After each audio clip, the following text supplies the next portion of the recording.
Jadi rendah karbohidrat sekitar kalau tadi kan atlet bisa nyampe 50% ya, setengahnya itu. Jadi ini kita kurangi lagi. Kemudian untuk tetap dapat menyebutkan energi namun mencegah pengisian glikogen. Kita akan diberikan makan, tapi jangan sampai gudangnya terisi lagi dulu. Jangan sampai terisi, karena kita masih punya cadangan di hati. Ya gitu. Nah, baru kira-kira 3 hari sebelum tanding, disinilah diberikan diet tinggi karbohidrat 70%. Kalau rendah berarti hanya sampai 10%, rendah sekali. Ya kayak orang menjalani diet keto gitu ya. Ini ya 25% cukup lah ya. Nah kalau ini 70%, jadi energi kita sehari 2000 bisa atau saatnya 5000 kalori. Berarti 70% dari 5000 kalori tinggal di situ.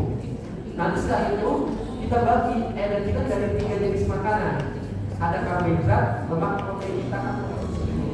Nanti berapa misalnya 70%, berarti nanti banyak sumber karbohidratnya. Kita makan tempe tahu tetap ada karbohidrat yang ada, tapi jumlahnya kecil. Nah, untuk memaksimalkan itu, nah di sini setelah dikosongkan, jadi kita tahan dulu, baru di sini menjelang tadi diisi makan yang banyak, karbohidratnya banyak untuk menambah stok energi. Jadi pada saat bertanding nanti harapan itu terlalu powerful gitu ya.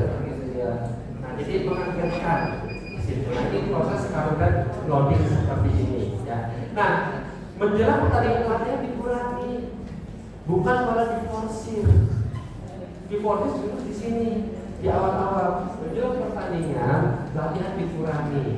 Kalau perlu ada istirahat dulu supaya Pak cadangan energinya lebih tinggi. Jadi pada saat hari cukup seperti itu. Ya. Baik selanjutnya.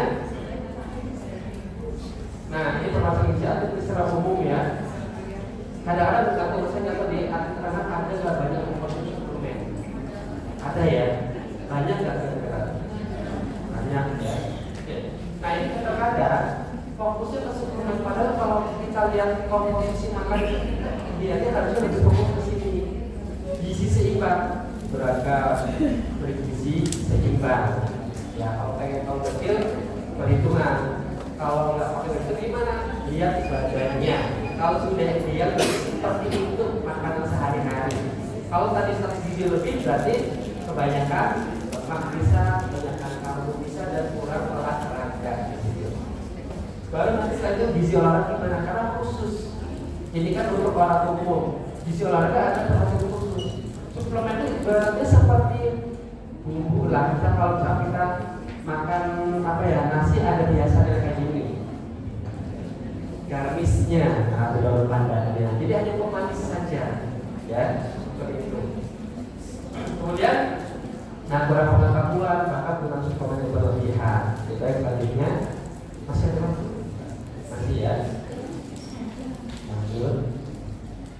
Nah ini pengetahuan gizinya masih out of the block. Misalnya gini, out of the block. 4 cm sempurna masih berlaku nggak Bapak Ibu? Sudah tahun 95 itu udah wassalam. Sudah dari pakai lagi.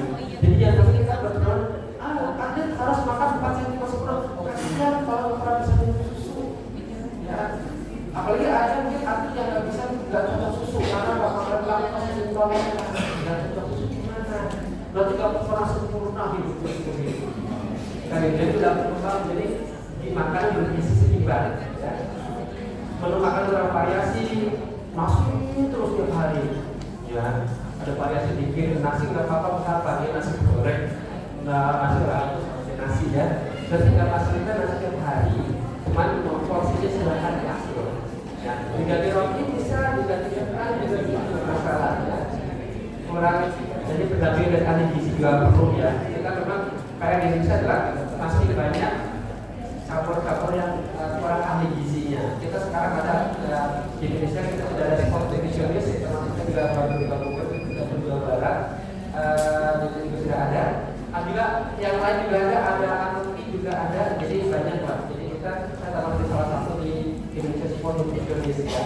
Jadi saya juga masih belajar, masih pengen belajar terkait dengan gizi olahraga. Nah Jadi barangkali mungkin perlu juga belum ada anggaran khusus isi artinya, jadi selanjutnya ambil ke orang tua bisa dijadikan seperti itu.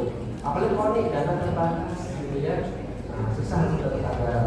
Jadwal pelatihan padat padat sekali, ini juga mempengaruhi, stres juga bisa mempengaruhi ya.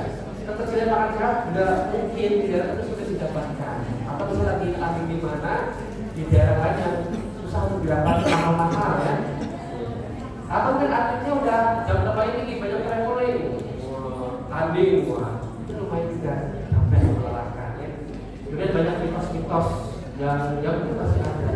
Jangan makan ini, jangan makan itu, nanti gimana gitu ya. Baik selanjutnya. Nah, sebenarnya suplemen itu bisa dikatakan sebagai pelengkap ya. Jadi utama. Suplemen itu bukan sesuatu benda aja yang simsalabim atlet jadi hebat luar biasa. Kita di sisi imam oke, latihan yang biasa dilakukan oke. Jadi jangan mendewa-dewakan suplemen. Kita ini sebenarnya tidak butuh suplemen kalau makan kita sudah cukup. Oke. Ya, nah suplemen dibutuhkan misalnya untuk orang sakit ya, baru sembuh itu baru dibutuhkan suplemen ya, baru ya. Nah atlet itu enggak. Nah sebelum tadi kita cek lagi kira-kira aman nggak sih suplemen itu, boleh nggak sih buat atlet gitu ya. Baik selanjutnya. Nah untuk suplemen sendiri ini dibedakan menjadi ada dua kategori, ada diet suplemen. Jadi ini suplemen harian seperti vitamin dan mineral. Ada sport food, jadi bisa dengan sport drink, minuman olahraga. Ada energi bar, kan banyak ya, yang kayak cemilan yang padat energi itu bisa, yang itu lumayan. Atau yang protein. Dan dapat digunakan untuk memperoleh manfaat kesehatan atau untuk memperbaiki dan mencegah kekurangan gizi. Jadi itu sehari-hari. Nah ada juga yang ergogenik health. Jadi di sini bisa pakai kreatin, protein dan sebagainya. Terus asam amino ini kan sekarang lagi penting di Indonesia. Asam amino ya buat ekstra. Kita lihat gimana sih gitu ya. Nah untuk meningkatkan performa olahraga. Baik selanjutnya. Nah jadi ada suplemen yang tujuan untuk kesehatan. Ya biar nggak gampang capek, nggak gampang sakit, nggak gampang lelah gitu ya. Ada untuk olahraga. Olahraga itu sih ada untuk muscle building, jadi untuk pembentukan otot. Nah ini yang di bumi itu memang lebih ke arah sini. Protein, whey protein gitu ya. Ada essential amino acid, asam amino esensial, BCAA, branched amino acid ya. Nah kreatin, HMB, jadi ini untuk pembentukan massa otot. Iklan sekarang muncul di Facebook pun banyak ya, jadi iklan-iklan suplemen itu memang tujuan untuk membentuk massa otot. Sekarang kita kembali aktif itu tujuan untuk membentuk otot yang paling binaraga atau enggak? Kalau enggak, berarti kita nggak butuh ini ya enggak? Karena kita bisa memilih dari makanan sehari-hari. Jadi kalau bisa ada berenang kayak binaraga badannya gimana kecepatannya? Kalah nanti. Jadi untuk pembentukan massa, jadi kalau binatang wajib untuk foto gede, spek gitu ya, sampai gitunya kayak mau apel gitu ya. Nah itu. Nah ada untuk performance, misalnya kafein yang meningkatkan kontraksi otot dan jantung. Wah, kalau misalnya mobil dulu biar melek, karena dia merasa sengsara. Memang itu apa pun tapi nggak semua orang tahan dengan kafein. Ada yang kan kita masuk katakan nanti kalau minum itu bebannya lumayan. Ada kreatin, ini untuk membentuk massa otot juga sebenarnya, kita perlahan juga iya. Ya. Karbohidrat ada karbohidrat juga ada yang memang bentuk kapsul yang sport drink masuk ke performance. Jadi performance itu tadi penampilan nanti ke apa ya, misalkan daya tahannya kan gitu dan sebagainya. Nah kalau untuk weight loss, untuk turun berat badan ini masih sangat jarang, jadi masih belum banyak bukti-bukti. Oke. Dari selanjutnya, nah ini manfaatnya ada nggak sih? Nah, jadi dari beberapa referensi yang saya baca ini dari jurnal internasional ya. Jadi suplemen vitamin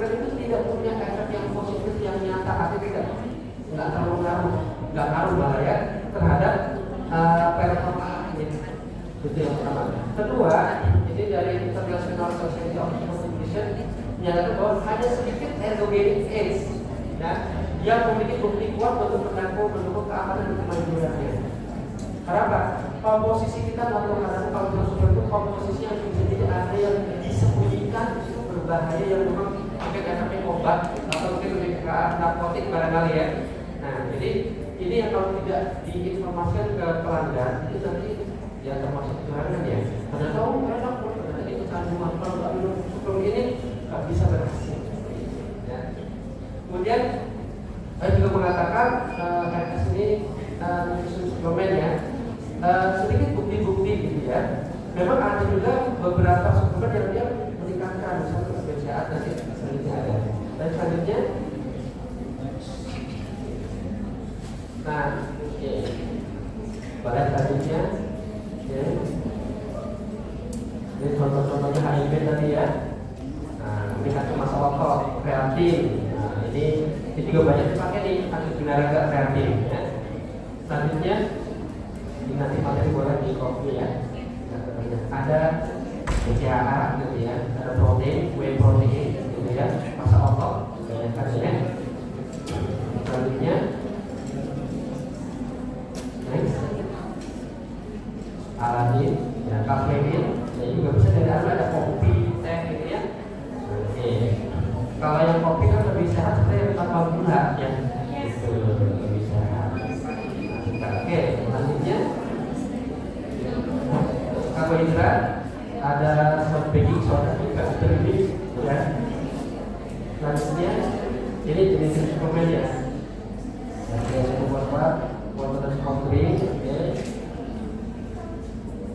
Selanjutnya, jadi kalau terkait dengan suplemen ini sebenarnya kalau saya sih apalagi ada remaja anak-anak dan remaja ya. Kalau tadi kurang menunjukkan, tapi juga tidak bisa melarang gitu ya. Kalau beberapa teman memang saya lihat karena dosis penggunaan itu belum ada sesuatu yang jelas gitu ya untuk penggunaannya. Apalagi ini kan penggunaannya ya dewasa gitu ya, tapi dan remaja masih banyak penelitian yang kurang gitu ya. Nah ini khawatirnya ada komposisi obat dan nanti ada komponen yang mungkin takutnya berbahaya gitu ya. Jadi kalau saya pribadi jangan fokus pada pemenuhan gizi seimbangnya. Nah ini dampak negatif misalnya. Jadi lagi booming soalnya asam amino, ya jenis-jenisnya BCAA dan sebagainya. Dampak negatifnya apa kalau konsumsi berlebihan? Apalagi anak-anak kan belum paham ya. Wah sebagai anak kita formal bagus gitu ya. Tambahlah asam amino protein. Dampak negatifnya apa? Ketidakseimbangan asam amino dalam tubuh konsentrasinya. Kemudian bisa mengalami pertumbuhan yang bermasalah, masalah hati dan jantung gitu ya, hati dan ginjal, kemudian insulin juga nanti bermasalah, ya apa insulin pertumbuhannya. Nah ini kalau misalkan gini, protein di dalam tubuh kita konsumsi dicerna hasil akhir adalah asam amino. Jadi asam amino adalah produk akhir dari proses panjang pencernaan protein. Ketika protein dikonsumsi berlebih, otomatis protein itu mengandung unsur nitrogen. Nah, ini jadi kalau konsumsi berlebih nanti pengaruhnya bermasalah ke ginjal, kasihan. Kalau seseorang itu nggak masalah, kita nggak tahu berapa tahun yang akan datang. Kalau orang sudah punya ginjal gagal dan harus cuci darah, kasihan seperti itu. Makan pun nggak bisa bebas, minum pun nggak bisa bebas, bahkan makan bisa pun dihindari, nggak boleh. Akan memperberat kerja di fungsi ginjal gitu. Jadi kalau penyakit diabetes masih bisa makan bebas, tapi kalau udah ginjal kena di darah, minum pun dibatasi gitu. Sekarang sudah punya teman yang berkali-kali sampai seminggu sudah 3 kali hemodialisa. Masih muda umur 35 tahun. Dalam seminggu 3 kali cuci darah. Karena kalau lagi itu racun dalam tubuh, jadi harus dikeluarkan racunnya. Ada masalah pencernaan dalam tahan mual, mungkin dia juga bisa ya. Dan ada masalah mungkin toksik, racun, bahkan mungkin terjadi mutagen itu terjadi perubahan genetik, bukan seperti film tapi dan itu nanti kalau saat terjadi perubahan genetik bisa ngaruh ke anak nanti ya. Baik selanjutnya Nah, ini contoh pertimbangan untuk konsumsi aktif. Jadi saya kalau saya menyusun berapa sih kalori, berapa energi aktif itu, saya akan hitung basal metabolic rate-nya bagaimana. Ya, ini kan sesuai dengan jenis kelamin, umur, gitu ya, berat badan, tinggi badan. Kemudian begitu bagaimana spesifik kita bernapas itu butuh energi diperhitungkan. Ya, tidur pun kita tetap keluarkan energi, bekerja pun ada energinya, ya. Aktivitas sehari-hari ini pun perlu dihitung. Makanya saya pernah memberikan konsultasi gizi aktif itu, saya sampai itu kepala renangnya mengamati. Oh, 2 jam renang ya, berapa kali? Sehari 2 kali sampai sore. Seminggu berapa kali? 9 hari. Nanti hari daratnya apa saya ingin hitung semuanya. Sampai nanti dapat ternyata energi segini saya bagi rata-rata sekali. Nanti dapatlah menu makanannya seperti apa. Itu butuh proses panjang. Sama seperti di rumah sakit, ahli gizi rumah sakit. Ini makan tuh gak enak si asam, itu pasti lo perjuangan ahli gizi berat. Makanya gak enak, emang enak kalau pasien darah tinggi misalnya asam akbar gitu ya. Nah, jadi porsi lumayan. Nah, ada teman yang pertumbuhan butuh energi tambahan. Ya, gitu. Beda dengan kita. Kalau sudah 18 tahun atas sudah dewasa itu sudah tidak bisa tumbuh lagi. Ya. Jadi mumpung masih anak remaja, nanti dikatakan potensinya untuk pertumbuhan. Baik, baiknya. Nah, bagaimana cara menuju keseimbangan? Bisa seperti ini, misalnya seminggu enak kan, gitu ya. Nah, bisa konsultasi sambil berani di sini, silakan di mana saja. Sekarang sudah mulai banyak yang online juga udah banyak di aplikasi juga ada. Tapi jelas kalau ahli gizi apa kelihatannya memang lumayan prosesnya lumayan panjang, perhitungannya yang panjang.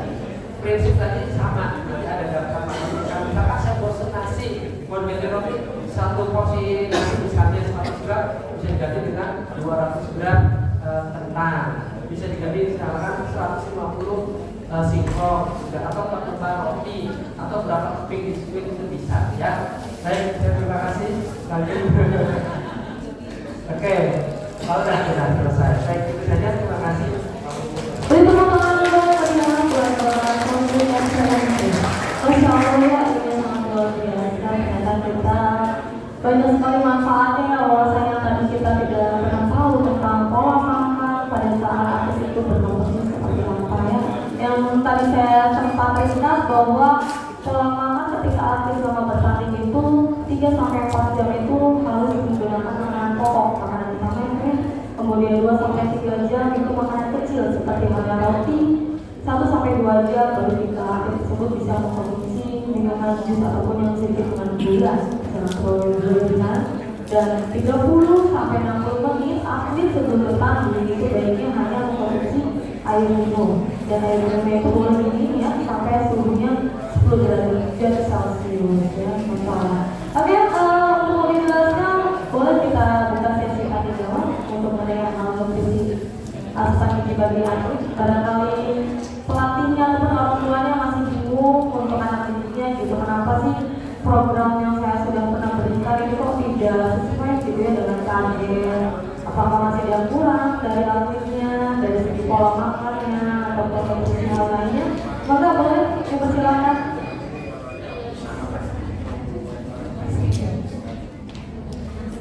Ayo, maka barangkali dari mana? Solo katanya ada dari Solo ya? Iya, dari mana Solonya? Di mana Solo? Solonya apa? Oh, Karanganyar ya. Mau bertanya Bu? Boleh ya? Oke, saya turun dulu ya Bu ya. Nggak apa-apa, bertanya aja ya, tenang saja. Pematerinya baik kok ya.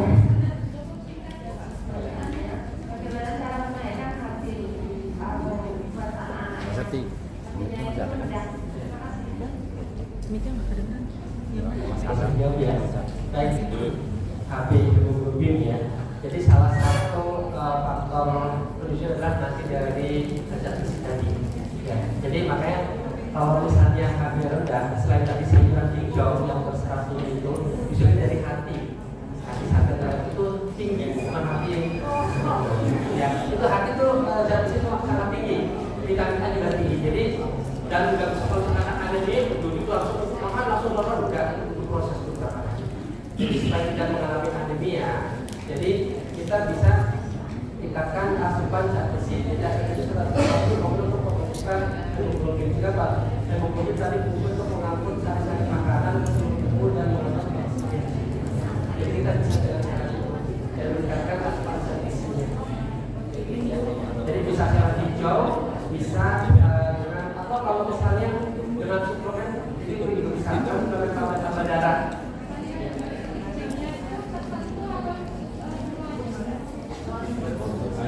Sayurannya, kalau sayuran tinggi zat besi itu yang sayuran hijau, hijau daun lebih banyak kangkung yang hijau-hijau, sayuran lebih banyak yang di situ. Ya, karena hati boleh, hati ayam, hati sapi boleh.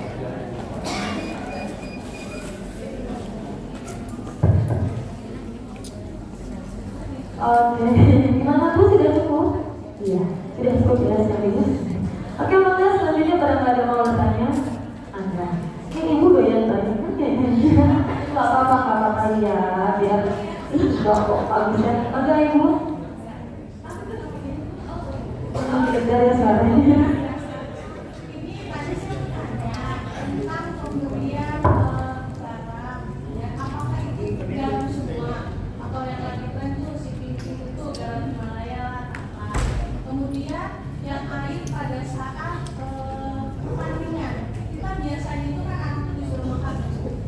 Disuruh makan pisang, ini yang sering yang saya ikutin selama ini.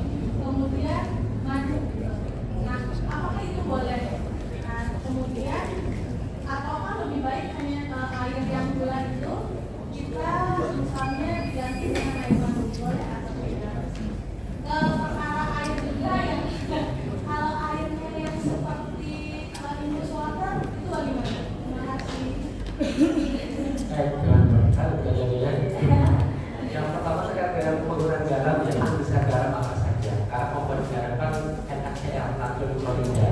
Ya, jadi itu termasuk karena gini, kita berkeringat itu yang keluar tuh NaCl, jadi natrium dan klorida. Jadi dalam penambahan garam itu untuk menggantikan cairan yang keluar supaya cara tubuh kita tetap stabil keseimbangannya di situ. Jadi bisa garam apa saja. Jadi kalau yang mahal-mahal ya garam dapur biasa, tapi garam biasa ini kalau ke dalam proses atau kotor biasanya yang kurang biasa kurang bersih, jadi bisa garam apa saja ya. Kemudian yang kedua terkait dengan telur, pisang, sama madu, itu dikonsumsinya kapan sih? Jadi biasanya kalau di saya itu Pak, anak kemarinnya pisang dulu, habis tadi, habis itu Iya.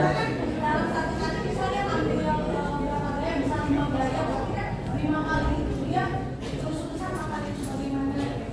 Sebenarnya sih gak apa-apa juga, tinggal nanti kita dulu saat waktu ada tahu jadwalnya jam berapa, jadi kan nggak di Surabaya itu dalam biasa ada jeda-jeda dulu ya. Nah, pada saat jeda itulah kita bisa kalau kita makan berat atau kurang memungkinkan barangkali ya. Jadi kalau mau makan sudah nggak masalah juga, memang jangan terlalu sekarang ini.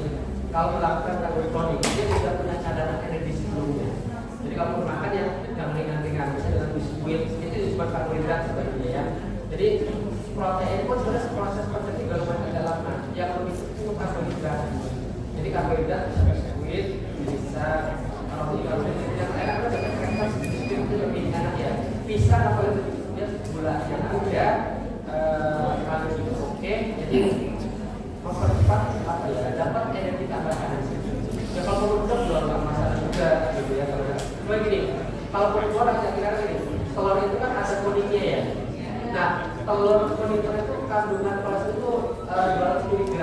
Itu cukup untuk satu hari kita makan 200 mg untuk sehari, jadi jangan berlebihan telurnya. Kalau mau makan telur lagi, mungkin kuningnya bisa digeser, putihnya aja proteinnya. Nah, khawatir nanti kalau kebanyakan lemak, nanti dia mual, gitu ya. Jadi seperti ini efek lemak berlebih itu kita mual tuh. Jadi kalau kita mau udah lapar banget nih, gitu kan, nggak mungkin untuk makan besar. Dan kalau makan besar bisa lemaknya, khawatir nanti malah pangan, gitu ya. Karena gini, kalau makan besar itu proses pencernaan berlangsung. Proses pencernaan itu butuh kita makan ini setengah jam lebih makan dulu deh, dengan berpikir tambahan energi gitu, makan dulu setengah jam sebelum tadi. Yang ada Pak, oksigen itu aliran oksigen ke otak itu berkurang karena masuknya ke sini. Karena mencerna di sini, proses pembakaran makan itu butuh oksigen, bukan pakai api pembakaran, tapi oksigen. Jadi oksigen, aliran oksigen ke otak berkurang. Siapa? Kasihan yang terjadi kalau oksigen ke otak berkurang, apa yang terjadi di beban? Ngantuk, kurang oksigen gitu ya. Jadi karena apa? Udah kenyang, apalagi kalau lauknya kaki, angkung, itu zat besi tinggi. Zat besi itu butuh oksigen lebih banyak untuk mencernanya. Jadi ya sebaiknya kalau misalkan waktu mereka banget tadi domil saja. Ya karena kalau misalkan sudah diperhitungkan gizinya itu selalu aman. Jadi kapan bertanding, jadi kapan makan berat, kapan ngambil, jadi kapan nanti setelah selesai itu akan ada pengatur. Jadi kebutuhan gizi antara tanding dan tanding ini hampir sama. Hanya mengaturnya saja itu. Jadi kalau pertama banget pengatur nggak masalah menurut saya. Jadi kira-kira yang nggak sampai berat-berat banget. Itu air madu nggak masalah, madu pun nggak masalah ya. Madu oke, ini juga masalah kita apa sumber gula juga ya. Kemudian terus kan buah-buahan di dalamnya. Nah itu kalau secara gizi sebenarnya ada vitamin yang terlalu, apalagi vitamin C. Ya, buah-buahan itu tinggi vitamin C. Vitamin C kena air gampang larut karena vitamin larut kayak vitamin C. Jadi kalau spotnya buah-buahan satu memberikan rasa yang segar pada akhir, apalagi misalkan dingin ya seger, jadi lemu gitu ya. Sehingga Pak itu menjadi suatu motivasi mampu yang segar badan. Jadi efek psikologis juga ada. Vitamin C yang berfungsi sebagai antioksidan dan juga anti-inflamasi juga dalam sakit juga sebagai daya tahan tubuh. Jadi bisa tuh ya, jadi suatu juga oke ya. Jadi bisa terpakai. Ya. Itu ada lagi yang belum dijawab? Semua. Ya. Berarti tergantung variasinya ya. Pada saat pertandingan itu bagaimana pengaturan olahan gitu ya. Oke, mangga selanjutnya barangkali yang menanyakan. Mangga. Assalamualaikum warahmatullahi wabarakatuh. Maaf ada sedikit pertanyaan. Jadi kalau misalnya kita kebetulan di bulan puasa, mohon dijelaskan nutrisi atau yang terbaik gizi yang seperti apa yang sebaiknya diterapkan dalam kondisi tubuh kita berpuasa. Assalamualaikum warahmatullahi wabarakatuh. Ya, jadi apalagi yang kalau misalnya biasa sering tulis barangkali ada yang puasa rajin buat sering tulis ya, atau kalau bulan Ramadan kalau salatnya kalau performa turun ya, turunnya lumayan, tapi pun sedikit gratis. Biasanya kalau misalkan berpuasa intensitas atau durasi waktu biasa agak dikurangi, biasa seperti itu, latihan dikurangi, kemudian kalau itu 2 hari tetap tapi jamnya dikurangi, bahkan tingkat beratnya pun menjadi dikurangi. Nah, ini akan berpengaruh terhadap kebutuhan gizinya juga akan turun juga sebenarnya. Kalau misalnya intensitas durasi dikurangi, gizinya terus-terusan terjadi penumpukan cadangan lemak. Kita misalnya ini gula atau badan terus berlebih itu akan disimpan dalam bentuk cadangan lemak itu tidak. Jadi yang ada masa lemak nanti bertambah. Jadi menyesuaikan. Jadi maka intensitas lemaknya juga mempengaruhi kerusuhan lemak. Nah, tinggal nanti kalau makan, kalau bukan puasa kan sahur dan puasa nanti kita tengah-tengah paling itu dia bisa dioptimalkan lagi karena kebutuhan menunya. Jadi menyesuaikan saja seperti itu. Nanti kalau misalnya pengen lebih lanjut boleh nanti seksi sampai hitung gizi sampai nanti menunya apa aja nih, latihannya berapa itu juga bisa. Jadi kan nggak mungkin siangnya makan kalau puasa. Ya. Jadi masih tetap diperbolehkan untuk latihan ya Pak? Boleh. Durasinya ya Pak? Betul. Jadi nanti sesuai dengan kemampuan atlet kan. Udah enggak. Kalau misalnya apa ya? Biasanya kalau latihan agak di sore. Ada begitu haus buka puasa. Nah, jadi kalau misalnya itu tapi olahraga biasanya pada minggu saya apa minggu itu olahraga kenapa? Haus, capek. Ya, kan lama tuh duduk nangkring berjam-jam. Tapi kalau sore enak, betul berarti puasa atau buka puasa enak. Jadi kalau misal pagi, nanti kan pelatih bisa mengatur jadwal ya. Pagi dikurangi, kita dari 2 jam jadi sejam aja cukup misalnya. Sore, 2 jam atau mungkin mau ditambah lagi misalnya sore, ya mana silakan. Nanti atau punya kemampuan, saya nggak kuat deh kalau misalkan sore 2 jam itu udah ada kurang dikit. Kan kalau ditambah lagi itu ada tiap individu punya daya tahan, daya terima yang berbeda-beda. Jadi nanti yang kita pakai untuk penyesuaian itu. Gimana sih ya? Itu bukan itu. Kalau selanjutnya, mungkin yang belakang dulu ya sebentar.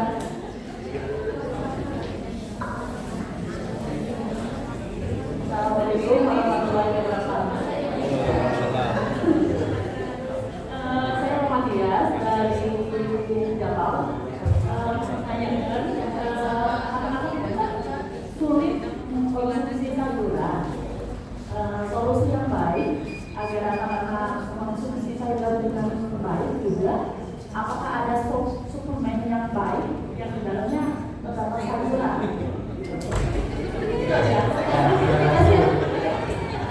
Masalah itu sama dengan saya bahkan saya ahli gizi pun nanti susah makan sayur. Sama susahnya minta ampun. Ya, kalau perlu suplemen ada, bahkan dalam satu kapsul bisa 12 jenis sayuran ada. Tapi kembali lagi tadi, sebenarnya kita tidak mengajukan suplemen sebenarnya ya. Kalau misalkan, jadi kita bisa satuin dengan buah-buahan. Dan anak-anak dia mau makan, saya suka toge tapi bikin bakwan, udah saya bikin bakwan, jadi banyak sayuran dibanding tepungnya. Pernah kayak gitu, kok semalam apaan nih? Jadi bisa, nah atau dibikin nugget sayuran, dagingnya ada jadi buat aroma daging. Jadi sayuran diolah jadi bahan nugget atau bakwan atau apa itu bisa. Dia tetap makan sayuran. Ya, kemudian kalau misalnya susah, saya paling biasa di kompor. Karena batasnya sumber vitamin yang mineral, jadi bisa diatur dengan buah-buahan. Jadi kalau saya tadi dulu, kalau sayur itu umumnya anak-anak juga suka sayuran. Kalau buah masih bisa, misalnya itu bisa sebagai katanya pengganti sayuran ya, itu paling Sekolahan ya. Ya. Istilahnya dalam satu suplemen yang gratis. ya. Suplemennya ada Bu, pasal juga satu kapsul bisa 12 sayuran ada. Ada Bu, ya sebenarnya saya juga nggak bisa melarang juga gitu ya. Kalau suplemen buatan kami kan ada bahan-bahan kimia obat-obatan yang kita nggak tahu efeknya perlu dipelajari kesehatan. Ya, itu Bu. Terima kasih. Sama. Jadi, oke. Dari mana ini Bu?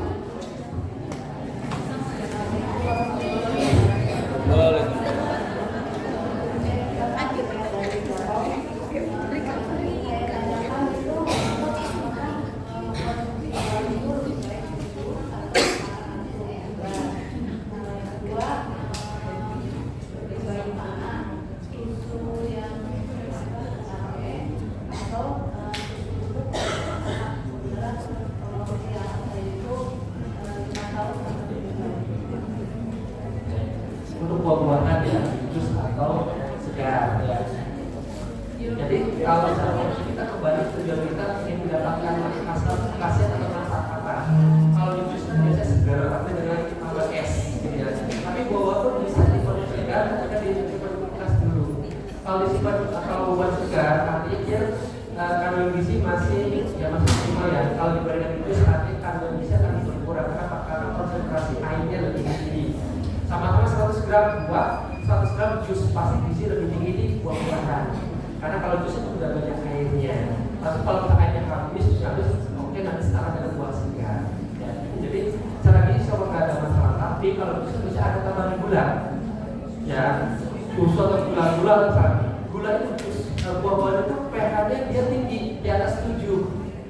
Kalau pH itu di atas 7 netral 7 ya. Air 7. Buah-buahan di atas 7. Nah, kalau bikin jus tambahin gula maka pH-nya akan turun di bawah 7. Jadi lebih ke arah sifatnya asam. Nah, kalau terlalu sering di situ tubuh kita kondisinya lebih asam basah tubuh, jadi kita pH terhadap itu lebih rentan terhadap penyakit nantinya.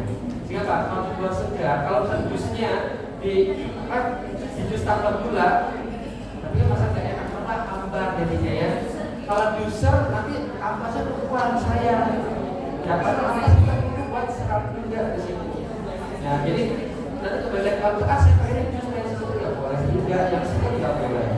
Jadi kalau lebih baik mana, ya kita juga tujuannya apa? Jadi yang pengen manfaat apa, sensasi apa yang diharapkan. Tapi kalau misalnya di jus tanpa gula nih lebih sehat, nggak boleh, habiskan. Jadi setara di sini dengan yang masih segar di situ. Ya. Kemudian kondisi serat juga sebenarnya masih banyak yang masih bertumbuh. Seperti dibandingkan dengan jus udah serat udah dihancur-hancurin gitu ya. Jadi kan masih bertumbuh. Jadi kalau kita makan sayuran yang serat ini kan keluarnya kalau kering kan begini kalau bisa ada sayurannya gitu. Asalnya tidak betul numpang lewat sebenarnya, numpang lewat. Karena terus dia mampu untuk meningkat lemak tubuh kita kemarin. Tubuh. Karena lagi yang jawab susu kan sebenarnya gini, kalau susu harga kontra itu proses pembuatan susu langsung tinggi dari waktu yang singkat. Susu itu ada yang cuma ada full cream, ada yang low fat, ada yang non fat. Nah, kalau misalkan misalnya kalau full cream kan dia ada krim itu lemak. Jadi kalau ibu-ibu bapak yang badan sudah manfaat berlebih, sebaiknya hindari yang full cream. Ya, kalau kita minum susu bisa dengan susu skim, susu yang tanpa lemak. Ada juga susu low fat, jadi masih lemak tapi rendah. Gitu. Jadi kalau ada kesenangan, kalau misalkan dia porsinya oke, status gizi oke, sebenarnya tidak masuk susu yang mana saja. Cuma hindari itu. Kalau ada kan kental manis ya, kental manis bukan susu kental, makanya sekarang kita sudah coret kental manis jadi lebih banyak gulanya. Ya, sehingga merasa susu dan banyak gula. Jadi sebaiknya dihindari. Jadi kalau menjaga asupan energi, ya kita harus perlu membatasi asupan gula terutama. Ya, itu bukan aku. Oke, terima kasih. Saya rasa sudah memasuki penghujung acara ya. Sudah waktunya, kalau itu pasti kerucuk-kerucuk ya. Oke, sebelum saya akhiri dalam materi kedua ini, punten Bapak bisa kasih satu pertanyaan buat Omnya, karena saya masih ada satu hadiah nih yang di kantong lain. Mangga boleh. Kita bahas tadi ya, sama yang cukup ya. Sedikit. Kalau misalnya dengan berat yang sama pasti lebih banyak, lebih bergizi yang sesungguhnya sih.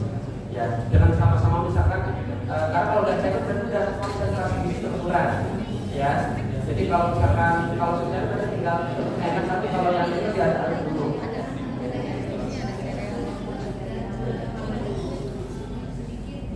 Ya. Nah, ya ini bisa dalam susu, jadi dengan segelas ini susu bisa lebih banyak. Ya untuk menambah zat gizinya.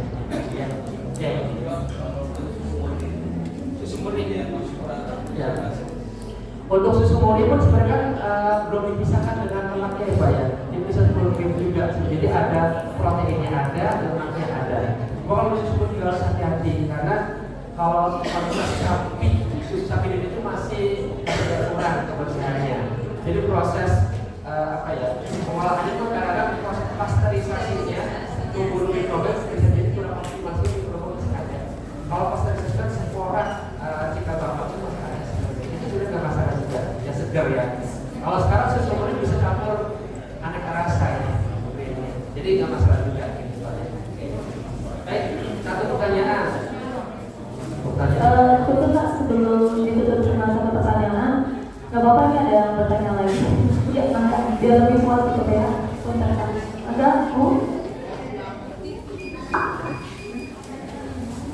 Assalamualaikum warahmatullahi wabarakatuh. Saya dari Isi Swimming Club ingin menanyakan beberapa pertanyaan Pak. Jadi saya punya anak laki-laki umur 8 tahun. Itu setiap hari dia mengkonsumsi susu 2 kali, pagi sama menjelang tidur. Kemudian selain susu itu dia memang suka makan telur rebus. Sehari itu dia bisa konsumsi telur rebus lebih dari 3 butir, tapi tidak menggunakan kuning telurnya karena dia nggak suka makan. Nah, setiap hari segitu. Kemudian dia juga suka minum air dingin. Jadi dia lebih senang minum air dingin dibanding air putih. Tapi berat badannya itu segitu-gitu aja, tidak meningkat tapi sedikit gitu. Nah itu ada efek tidak sih Pak kalau misalkan anak saya itu sering mengonsumsi air dingin, kemudian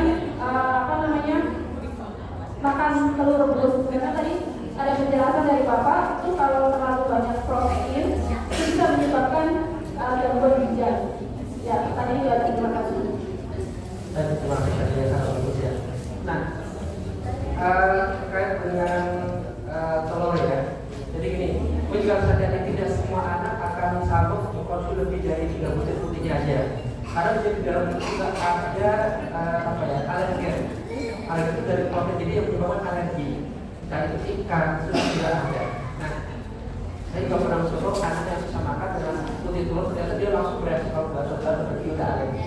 Jadi nggak bisa tahan telur banyak. Tapi kalau misalnya 3 butir masih nggak ada masalah, berarti nggak ada masalah dengan itu ya. Nah, jadi bisa dengan asupan air minumnya lebih banyak lagi. Ya, tapi memang nanti sebenarnya kalau kebanyakan protein lebih banyak pipis ke WC. Nah, kalau banyak pipis dan juga perlu dimakan air itu yang cukup juga seperti itu. Ya. Kemudian terkait dengan tadi apa? Minum es air dingin. Oke. Jadi kalau misalnya air esnya tawar sih sebenarnya tidak masalah. Ya, yang berbeda ketika air esnya ada sirupnya, gulanya, apalagi misalkan Cirebon panas, itu malah khawatir akan meningkatkan timbunan energi, timbunan gula. Ya, jadi gula ini kalau berlebih itu juga akan disimpan diubah menjadi lemak di dalam tubuh. Jadi lemak itu lemak tubuh kita itu bukan hanya dari lemak, tapi juga dari protein dan protein yang berlebih akan diubah menjadi lemak tubuh di situ. Kalau berat badannya misalnya kok sekitar ada perubahan.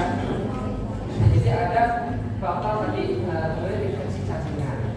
Faktor pertama. Kedua, nggak ada nih udah berobat cacing misalnya ya rutin 6 bulan sekali.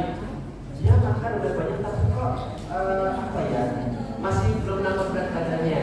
Nah ini juga misalnya kalau udah normal sebenarnya nggak perlu terus-terusan naik gitu. Jadi kita gitu. Nah kalau siapa ini kita belum tahu ya kalau sudah makan banyak, kalau naik bisa jadi aktivitasnya lebih besar. Jadi kita tuh energi itu ada energi yang masuk dan energi yang keluar. Energi yang masuk dari makan dan minuman, energi yang keluar itu untuk aktivitas. Tapi olahraga sangat besar. Jadi bisa jadi energi yang keluar lebih besar daripada energi yang masuk ke situ. Barangkali ini. Terima kasih Pak. Nah, memang untuk tadi terkait telur itu kan kalau ada juga anak yang alergi ketika konsumsi telurnya berlebihan. Memang waktu kecil rumah anak saya itu dia ketika dikasih telur itu dia alergi timbul bisul-bisul. Setiap bulan pasti ada bisul. Nah, cuma karena dia memang suka sama telur, akhirnya dia terus berusaha makan telur sampai sekarang itu udah nggak bisul-bisul lagi. Malah dia maksudnya itu jarang sekali bisulan gitu Pak. Nah kalau untuk aktivitas memang dia rada nggak bisa diem anaknya, jadi bisa jadi faktor itu ya Pak. Nah itu ada tidak sih Pak untuk makanan yang bisa meningkatkan masa otot ya untuk anak usia 8 tahun itu Pak? Ya terima kasih.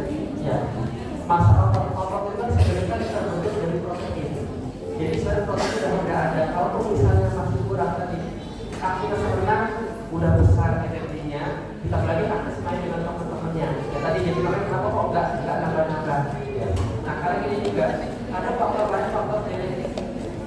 Jadi kalau saya mempelajari nutri genomik gitu ya. Jadi ada faktor genetik, ada orang makan sedikit dia badan langsung, tapi ada yang makan banyak dia enggak. Karena faktor genetik itu beda-beda. Ini mungkin jadi tantangan ya. Jadi ada personalized, jadi sistem genetik mempengaruhi bagaimana kecocokan dengan makanan. Jadi juga jadi individu punya karakter yang berbeda. Saya termasuk sering makan banyak tapi dari beda. Ada perlu lagi. Jadi karakter juga jadi kalau misalkan kalau lebih jauh itu perlu dilihat sistem genetiknya itu masih sangat jarang. Jadi belum tahu di mana yang kerja tapi ada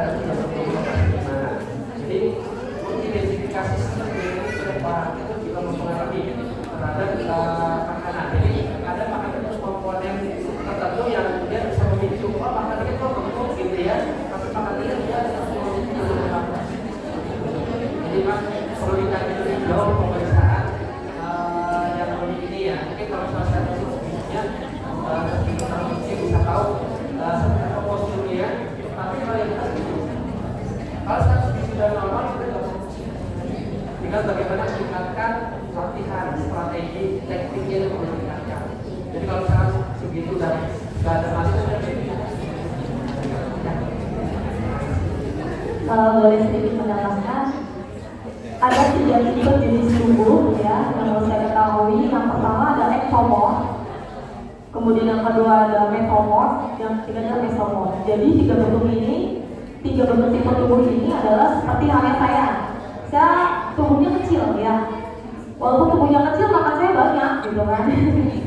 Padahal kan makan yang kecil pasti bisa tubuhnya kecil gitu. Ada juga yang tadi sudah Bapak sampaikan, ada yang makan sedikit kok tapi efeknya gemuk gitu kan ya.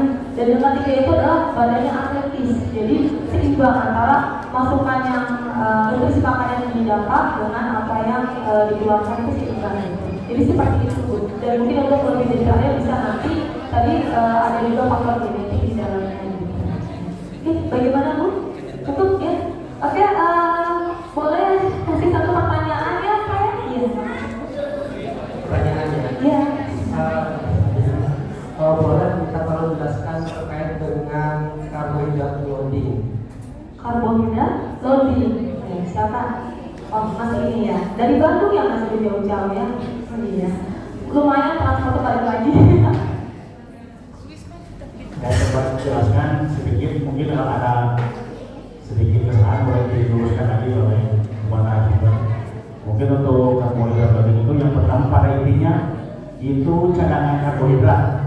Mungkin itu dasarnya, dan ketika ada yang tadi dijelaskan ketika untuk mendekati event atau turnamen itu di 1 minggu itu ada yang harus diinput dulu tuh di hari pertama untuk menguras karbohidratnya itu, kemudian di hari kedua, ketiga, keempat lebih ke protein dan lemak, dan program latihannya juga mengikuti, dan kemudian di hari 5, 6 sampai 7 itu karbohidratnya mulai tambah lagi protein dan lemaknya, dan programnya dikurangi. Mungkin segitu yang bisa saya jelasin. Pada intinya mau karbohidrat loading itu cadangan karbohidrat yang tadi pada dasarnya seperti itu. Mungkin begitu Pak, gitu Pak. Bagaimana kan? Bisa ya.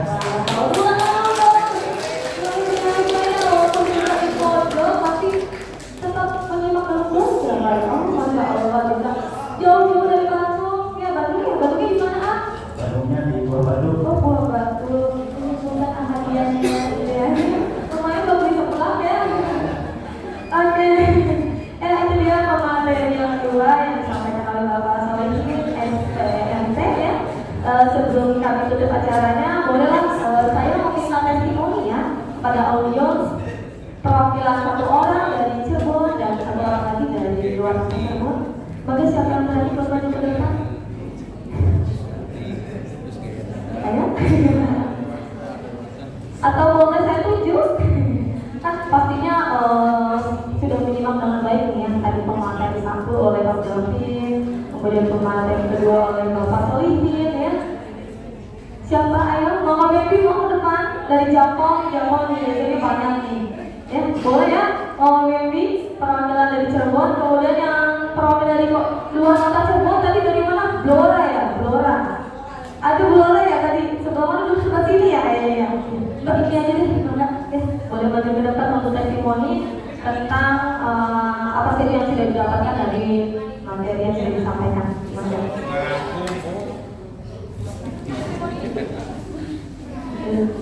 Maka MD boleh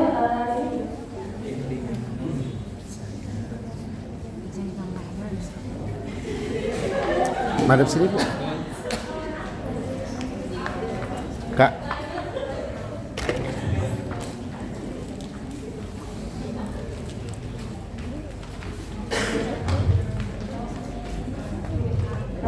Assalamualaikum warahmatullahi wabarakatuh.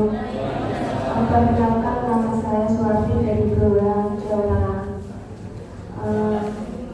Terima kasih sebelumnya buat Mas Nabil yang kemarin ngasih info tentang pola asuh atlet renang dengan asupan gizi terbaik. Terima kasih Pak Yudi yang memberikan kesempatan saya untuk tampil di sini. Terima kasih juga buat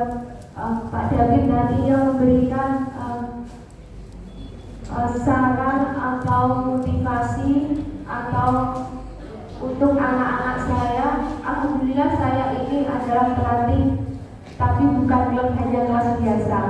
Jadi saya di sini berusaha untuk memberikan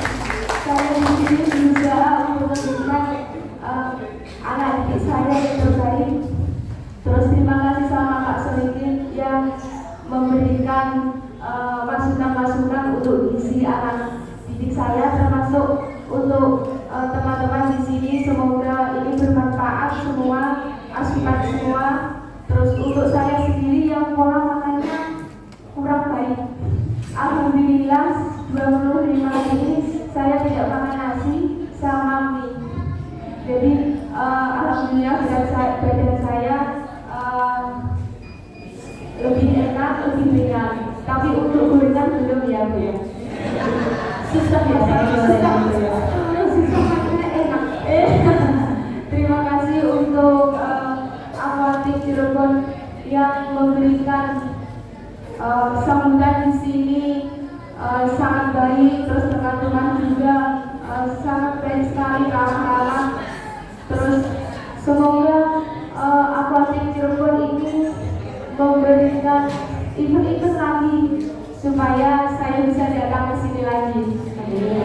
Terima kasih untuk panitia di sini. Terima kasih. Assalamualaikum warahmatullahi wabarakatuh. Waalaikumsalam warahmatullahi wabarakatuh. Masyaallah. Ibu siapa? Surabaya, Jawa Tengah. Jawa Tengah juga masalah. Pelatih ya Ibu ya? Iya Kak, pelatih. Kalian masih muda ya?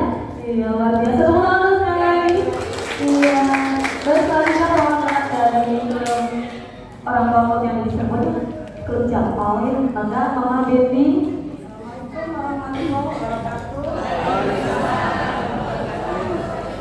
Terima kasih, saya sama Ibu Septi sebagai panitia di sini. Dan terima kasih juga pada Bapak Devi Kurniawan. Saya pengalaman di sini sebagai orang tua murid dari Devi yang Muda Nugraha dari klub Japal Sini dari Cirebon. Pertama-tama saya ucapkan terima kasih buat panitia semuanya dan ibu-ibu semua yang ada di sini, ibu dan bapak-bapak semuanya. Dan dengan pengalaman seperti ini, saya ikut di sini untuk cek pengalaman karena anak saya ikut di klub ini supaya tahu dan pengalaman dari bapak anak-anak saya belum banyak pengalamannya. Terima kasih juga buat semuanya, saya tidak banyak lah semuanya. Kalau nggak bisa mengucapkan kata-kata, pokoknya terima kasih untuk semuanya aja yang bulan akhir dan buat yang perwakilan dari klub JSN yang paling banyak ya. Luar biasa ya, tepuk tangan dulu sekali lagi buat Bapak ya. Terima kasih. Mohon maaf, terima kasih beberapa kali ya. Aku ya, Iya, iya. biar aku siapkan apa-apa dari sekarang dia bilang gimana, ucapan gimana.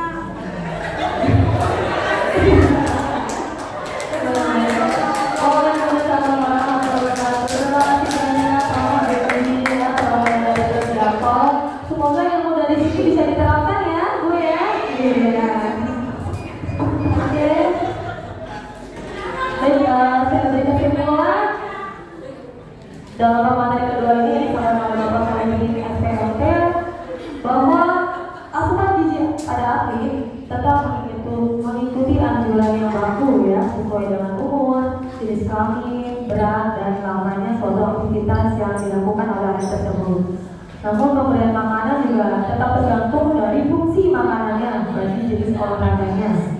Dan perlu ditekankan bahwa orang tua dan pelatih itu harus menitik beratkan perhatiannya itu pada pemberian nutrisi yang tepat selama masa latihan, selama berkompetisi atau suatu pertandingan, dan pada saat waktu pemulihan ya.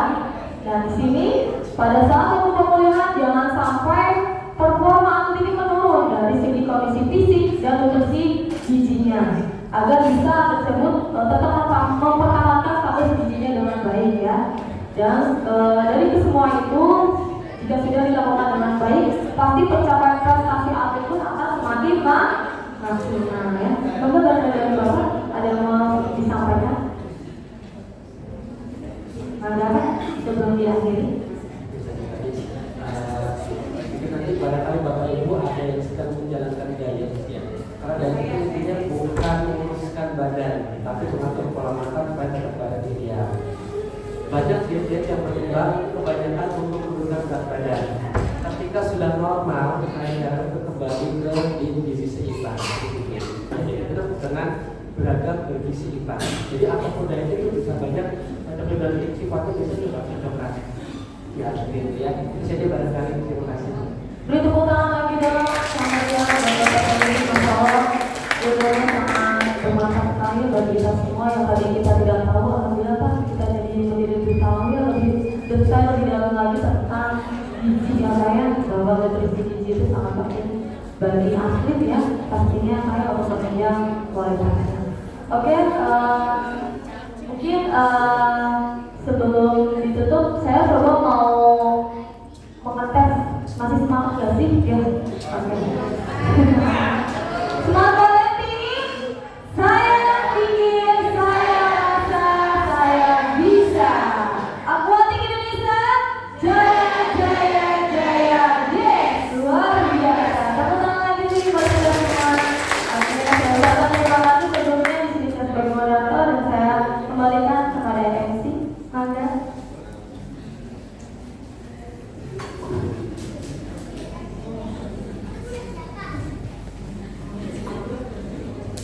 Terima kasih, Masya Allah, luar biasa. Tepuk tangan sekali lagi untuk pemateri kita yang terakhir. Pemateri Agung, terima kasih dari Allah atas narasumbernya, Masya Allah, luar biasa. Acara selanjutnya doa dan penutup. Untuk itu kami persilakan kepada Bapak Haji Omang untuk memimpin doa hari ini.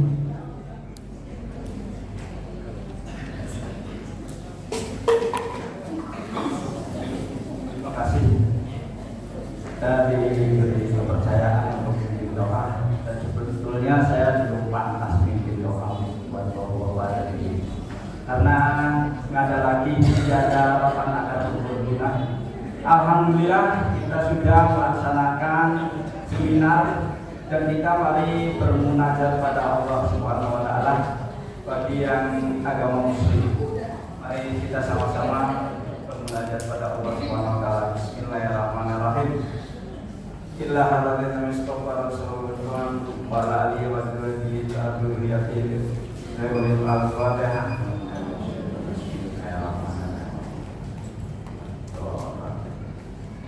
Allahumma shalli ala habibina wa qaribina wa durrina wa Muhammad walhamdulillahi alamin ya rabbal alamin.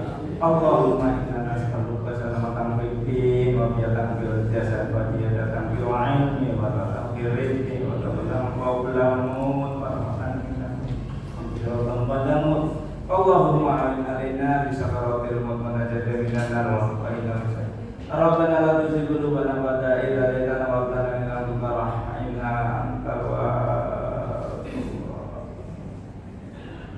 Rabbana atina fid dunya hasanatan wa fil akhirati hasanatan wa qina adzabannar. Wa sallallahu alaihi wasallam alhamdulillahi rabbil alamin. Al-Fatihah. Terima kasih. Assalamualaikum warahmatullahi wabarakatuh.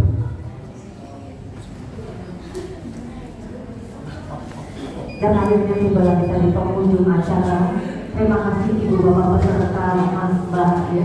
Semuanya terima kasih atas partisipasinya.